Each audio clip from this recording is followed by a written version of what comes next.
നമസ്കാരം. മലയാളി വാർത്തയിലേക്ക് സ്വാഗതം.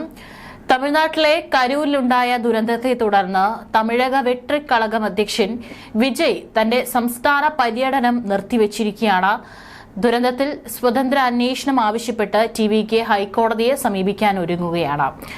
ഏതായാലും ആരൊക്കെയാണ് ഇതിന് പിന്നിലുള്ള എന്നുള്ളത് കൃത്യമായി തന്നെ അന്വേഷിച്ച് ഒരു സ്വതന്ത്ര അന്വേഷണം വന്നിട്ട് ഇപ്പോൾ തമിഴ്നാട് സംസ്ഥാന സർക്കാരിനെതിരെ വിമർശനം ഉയരുന്നുണ്ട്. അതുപോലെ തന്നെ ടിവിക്കെതിരെയും ആരോപണങ്ങൾ ഉയരുന്നുണ്ട്. ആരുടെ ഭാഗത്താണ്, ആരുടെ സംഘാടന പിഴവാണ് ഇത്തരത്തിലൊരു ദുരന്തം വരുത്തിവെച്ചത് എന്നുള്ളത് കൃത്യമായി തന്നെ അന്വേഷിച്ച് കണ്ടെത്തണം. കാരണം ഇവിടെ നഷ്ടപ്പെട്ടിരിക്കുന്നത് സാധാരണക്കാരായിട്ടുള്ള ജനങ്ങളുടെ ജീവനാണ്. അതേസമയം തന്നെ ദുരന്തവുമായി ബന്ധപ്പെട്ട് വിജയെ ഉടൻ അറസ്റ്റ് ചെയ്യേണ്ടതില്ലെന്ന സർക്കാർ തീരുമാനമെടുത്തിട്ടുണ്ട്. അതും ഇനി അതിന് അനുസരിച്ചായിരിക്കും. വളരെ തിടുക്കപ്പെട്ട ഒരു നീക്കം ഇപ്പോൾ വിജയ്ക്കെതിരെ എടുക്കേണ്ടതില്ല എന്നാണ് തീരുമാനം. ഏതായാലും വിജയ് പങ്കെടുത്ത റാലിയിൽ തിക്കിലും തിരക്കിലും പെട്ട് ഇതുവരെ 39 മരണം സംഭവിച്ചതായിട്ടാണ് റിപ്പോർട്ടുകൾ. അത് ഉയരാനുള്ള സാധ്യതയുണ്ട്. കാരണം ആശുപത്രിയിൽ കഴിയുന്ന 10ഓളം പേരുടെ നില അതീവ ഗുരുതരമാണ്. 50ഓളം ആളുകൾ അവിടെ പരിക്കേറ്റും ചികിത്സയിലാണ്. സിനിമകൾക്ക് ശേഷം രാഷ്ട്രീയത്തിൽ അരങ്ങേറ്റം കുറിക്കുന്ന വിജയ് ഇന്ന് ഏറ്റവും ധനികരായ നടന്മാരുടെ പട്ടികയിൽ ഇടം നേടിക്കഴിഞ്ഞിട്ടുണ്ട്. കഴിഞ്ഞ വർഷത്തെ ഫോർച്യൂൺ ഇന്ത്യ റിപ്പോർട്ട് അനുസരിച്ച് 2024 സാമ്പത്തിക വർഷത്തിൽ രാജ്യത്തെ ഏറ്റവും കൂടുതൽ മുൻകൂർ നികുതി അടച്ച സെലിബ്രിറ്റികളുടെ പട്ടികയിൽ ബോളിവുഡിന്റെ കിങ് ഖാന് ശേഷം ഷാറൂഖ് ഖാൻ 2ാം സ്ഥാനത്തായിരുന്നു. വിജയ് എന്ന വസ്തുതയിൽ നിന്ന് അദ്ദേഹത്തിന്റെ സമ്പത്തും വരുമാനവും കണക്കാക്കുമ്പോൾ അത് മറ്റുള്ള സെലിബ്രിറ്റികളൊക്കെ തന്നെ വളരെ മുൻപിലാണ്. ഈ ഒരു സാഹചര്യത്തിൽ തന്നെ വിജയുടെ ആസ്തി എത്രത്തോളമാണ് എന്നുള്ള ചോദ്യങ്ങളും ഉയരുകയാണ്. തന്റെ സിനിമകളിലുടനീളം അഭിനയത്തിലൂടെയും ദളപതി വിജയ് ദക്ഷിണേന്ത്യൻ സിനിമയിൽ സവിശേഷമായ ഒരു സ്ഥാനം നേടിയിട്ടുണ്ട്. ഇന്ത്യയിൽ മാത്രമല്ല വിദേശത്തും അദ്ദേഹത്തിന് വലിയൊരു ആരാധക വൃത്തം തന്നെയുണ്ട്. അഭിനയത്തിന് പുറമെ ബ്രാൻഡ് അംഗീകാരങ്ങളിലൂടെയും റിയൽ എസ്റ്റേറ്റിലും മറ്റ് സംരംഭങ്ങളിലൂടെയുമുള്ള നിക്ഷേപങ്ങളിലൂടെയും വിജയ് ഗണ്യമായ തുക സമ്പാദിക്കുന്നുണ്ട്. ഫോബ്സ് ഡാറ്റ ഉദ്ധരിച്ച് നിരവധി റിപ്പോർട്ടുകൾ പ്രകാരം ദളപതി വിജയുടെ ആസ്തി ഏകദേശം 474 കോടി രൂപയാണ്. ഈ വരുമാനത്തിന്റെ ഏറ്റവും വലിയ ഭാഗം അദ്ദേഹത്തിന്റെ സിനിമകളിൽ നിന്നാണ് ലഭിക്കുന്നത്. ഒരു സിനിമയ്ക്ക് ഏകദേശം 200 കോടിയോളം രൂപയാണ് വിജയ് വാങ്ങുന്നത്. സൗത്ത് സൂപ്പർ സ്റ്റാർ ദളപതി ഏറ്റവും ധനികരായ നടന്മാരിൽ ഒരാളാണ്. സിനിമകളിൽ നിന്നുള്ള അദ്ദേഹത്തിന്റെ വരുമാനം അദ്ദേഹത്തിന്റെ വരുമാനത്തിൽ ഒരു പ്രധാന പങ്ക് വഹിക്കുന്നു. റിപ്പോർട്ടുകൾ പ്രകാരം വിജയ് ഒരു സിനിമയ്ക്ക് 130 കോടി മുതൽ 200 കോടി വരെയാണ് വാങ്ങുന്നത്. കഴിഞ്ഞ വർഷം 2024 നടൻ വിജയ് തന്റെ ഗോട്ട്, അതായത് the great of all time എന്ന ചിത്രത്തിന് ഏകദേശം 200 കോടി പ്രതിഫലം വാങ്ങിയിരുന്നു. ചിത്രത്തിന്റെ നിർമ്മാതാവ് തന്നെയാണ് ഇക്കാര്യം വെളിപ്പെടുത്തിയതും. സിനിമകൾക്ക് പുറമെ കൊക്കക്കോള, സൺഫീസ്റ്റ് എന്നിവയുൾപ്പെടെ വിവിധ ബ്രാൻഡുകളെ അംഗീകരിക്കുന്നതിലൂടെ അദ്ദേഹം ഗണ്യമായ വരുമാനം നേടുന്നുണ്ട്. റിയൽ എസ്റ്റേറ്റ് നിക്ഷേപങ്ങൾ, ചലച്ചിത്ര നിർമ്മാണത്തിൽ നിന്നുള്ള വരുമാനം, മറ്റ് നിക്ഷേപങ്ങൾ എന്നിവയും അദ്ദേഹത്തിന്റെ ആസ്തിയിൽ ഉൾപ്പെടുന്നു. ഈ കാര്യത്തിലും ഷാറൂഖ് ഖാന് ശേഷം വിജയാണ് അടുത്തത്. കഴിഞ്ഞ വർഷം ഫോർച്യൂൺ ഇന്ത്യ പുറത്തിറക്കിയ രാജ്യത്തെ ഏറ്റവും ഉയർന്ന നികുതിദായകരായ സെലിബ്രിറ്റികളുടെ പട്ടിക പരിശോധിച്ചാൽ ദളപതി വിജയുടെ സമ്പത്തും വരുമാനവും വ്യക്തമായി കണക്കാക്കാം. 2024 സാമ്പത്തിക വർഷത്തിൽ ആകെ 92 കോടി മുൻകൂർ നികുതി അടച്ചുകൊണ്ട് ബോളിവുഡിന്റെ കിങ് ഖാൻ ഷാറൂഖ് ഖാൻ ഏറ്റവും കൂടുതൽ മുൻകൂർ നികുതി അടച്ച സെലിബ്രിറ്റികളുടെ പട്ടികയിൽ ഒന്നാമതെത്തിയപ്പോൾ സൗത്ത് സൂപ്പർ സ്റ്റാർ വിജയ് 80 കോടി മുൻകൂർ നികുതി അടച്ച് പട്ടികയിൽ 2ാം സ്ഥാനത്താണ്.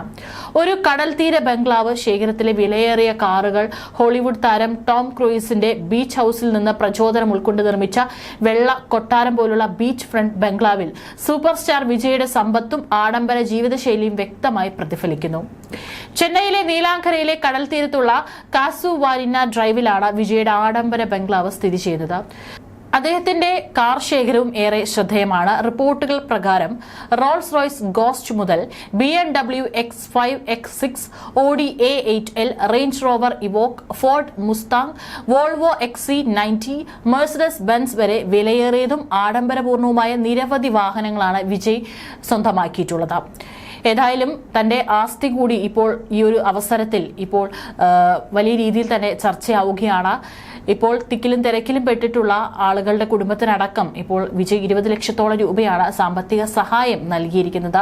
പലപ്പോഴും വിജയ് രാഷ്ട്രീയത്തിലേക്ക് ഇറങ്ങുമ്പോൾ പലപ്പോഴും ഉന്നയിച്ചിട്ടുള്ള, അദ്ദേഹം തന്നെ പറഞ്ഞിട്ടുണ്ട്, പണം കണ്ടുകൊണ്ടല്ല, എത്രയോ കോടികൾ താൻ കണ്ടിട്ടുണ്ട്, അത് കണ്ടുകൊണ്ടല്ല താൻ രാഷ്ട്രീയത്തിലേക്ക് ഇറങ്ങുന്നത് എന്നുള്ള അദ്ദേഹത്തിന്റെ ഒരു പ്രസ്താവന വലിയ രീതിയിൽ തന്നെ അത് വൈറലാവുകയും ചെയ്തിട്ടുണ്ടായിരുന്നു. ഏതായാലും മരിച്ചവരുടെയും മറ്റുള്ളവരുടെ കുടുംബങ്ങളിലേക്ക് വിവരങ്ങൾ കൂടുതൽ പങ്കുവെച്ചുകൊണ്ട് ഇപ്പോൾ ആരോഗ്യ സെക്രട്ടറി പി സെന്തിൽകുമാർ പറഞ്ഞിട്ടുള്ളത്, ഇതുവരെ 39 പേർ മരിച്ചിട്ടുണ്ട്. ഇതിൽ കരൂർ ഗവൺമെന്റ് മെഡിക്കൽ കോളേജിൽ 51 പേർ ഉൾപ്പെടെ 95 പേർ പരിക്കുകളോടെ ആശുപത്രിയിൽ പ്രവേശിച്ചിട്ടുണ്ട്. വിജയുടെ റാലിയിൽ പങ്കെടുക്കാൻ ഏകദേശം 1 ലക്ഷം പേർ തടിച്ചുകൂടിയതായിട്ടാണ് റിപ്പോർട്ടുകൾ പുറത്തുവരുന്നത്. റാലിയിൽ 9 വയസ്സുള്ള ഒരു പെൺകുട്ടിയെ കാണാതായ വാർത്ത വ്യാപകമായതോടെയാണ് അവളെ തിരയാനെത്തിയ ജനക്കൂട്ടം നിയന്ത്രണം വിട്ട് തിക്കിലും തിരക്കിലും പെട്ടത്. സംഭവത്തിൽ മുൻ Tamil Nadu BJP president K Annamalai DMK സർക്കാരിനെ കുറ്റപ്പെടുത്തിയിട്ടുണ്ട്.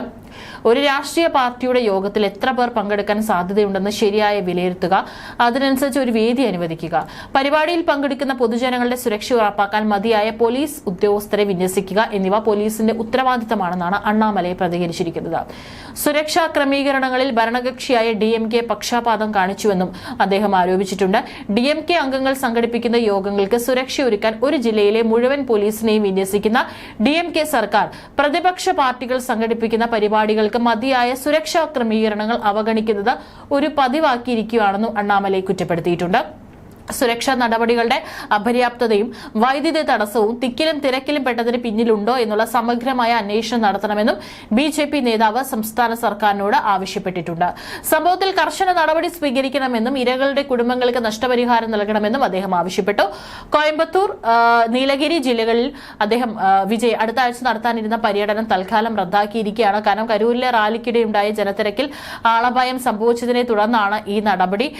അതുകൊണ്ട് തന്നെ ഉടനടി ഒരു പൊതുപരിപാടി, അദ്ദേഹം പങ്കെടുക്കുന്ന പൊതുപരിപാടി വേണ്ട എന്നുള്ള തീരുമാനം തന്നെയാണ് വിജയും കൈക്കൊണ്ടിരിക്കുന്നത്. അതുകൊണ്ടാണ് അദ്ദേഹം നടത്താനിരിക്കുന്ന പരിപാടികൾ ഇപ്പോൾ റദ്ദാക്കിയിരിക്കുന്നത്.